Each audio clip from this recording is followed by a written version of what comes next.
Imagine building a massive digital fortress to protect your network from outside invaders. You install top-of-the-line security software, grant it total control over your system, and trust it to keep you safe. Then, one day, that exact same security system panics, locks the doors from the inside, and shuts down your entire operation. On April 30th, 2026, that exact scenario played out on a global scale.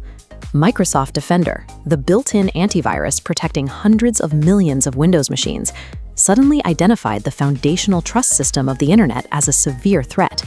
There were no hackers involved and no malicious code deployed. This event showed that when an automated defense misfires, it can lock down a network just as effectively as the threats it was designed to stop. To understand how a security program could break the internet, we have to look at this diagram. It shows a simplified version of your computer trying to connect to a website. Before you can reach the site, you hit a security checkpoint. The connection is paused until a node called a root certificate glows green to approve access, acting as the internet's ultimate VIP bouncer to verify that the website is exactly who it claims to be. A single trusted authority, like a company named DigiCert, issues these digital certificates. When we zoom out to a massive global grid, you can see that one authority is simultaneously authenticating secure interactions for millions of daily users across the planet. Once that trust is mathematically verified, the security checkpoints open fully. Thick, continuous data lines form between the user and the servers, establishing the encrypted SSL and TLS connections that keep your passwords and credit card numbers safe from interception. Without these microscopic root certificates silently operating in the background, your browser cannot verify any website's identity. If they disappear, the modern internet economy simply ceases to function. That brings us to the morning of April 30th.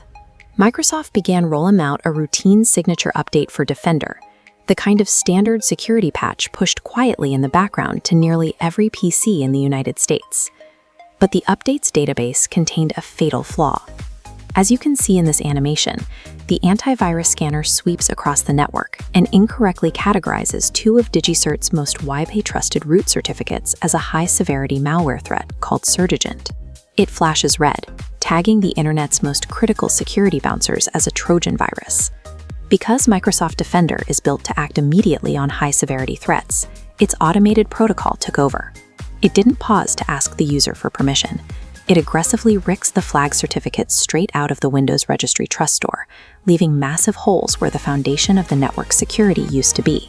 This automated quarantine protocol turned a simple database error into a localized, unpreventable digital blackout for every single machine that installed the update.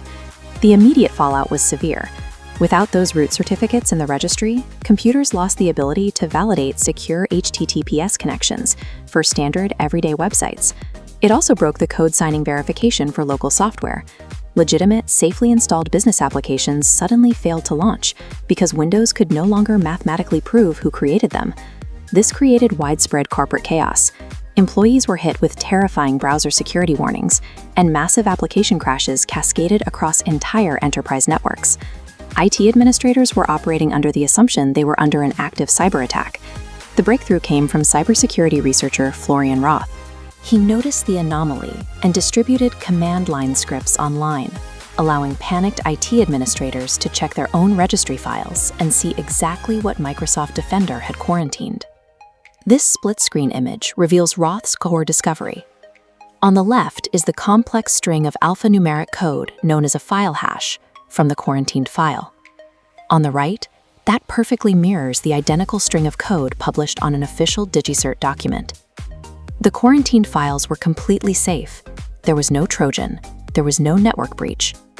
The massive panic gripping IT departments was entirely a hallucination, manufactured by the exact software they installed to prevent it. Once the community isolated the problem, Microsoft scrambled. They rapidly pushed out an emergency corrective update, version 0.430, to immediately halt the rogue quarantine process. But stopping the deletions only solved half the problem. Millions of non-technical end users now had missing registry keys, and they lacked the technical capability to manually code their trust stores back to a functional state.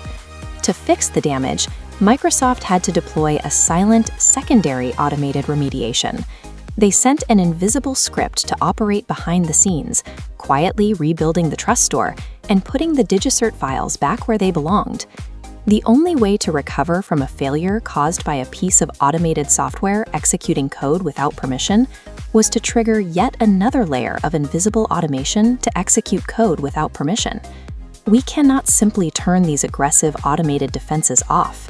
Actual malware consistently attempts to tamper with root certificates to intercept private data. If an antivirus waits for human permission to block a threat, the hacker has already won. This creates a fundamental tension in digital defense. They require systems to react faster than human oversight allows. But that same autonomy means a single mistake can ripple across global infrastructure, causing widespread operational failure before an administrator even realizes something is wrong. As our global digital infrastructure grows more deeply interconnected, foreign hackers might not be the most reliable way to take down a network. The most severe threat to our stability is the unchecked autonomy of our own digital bodyguards.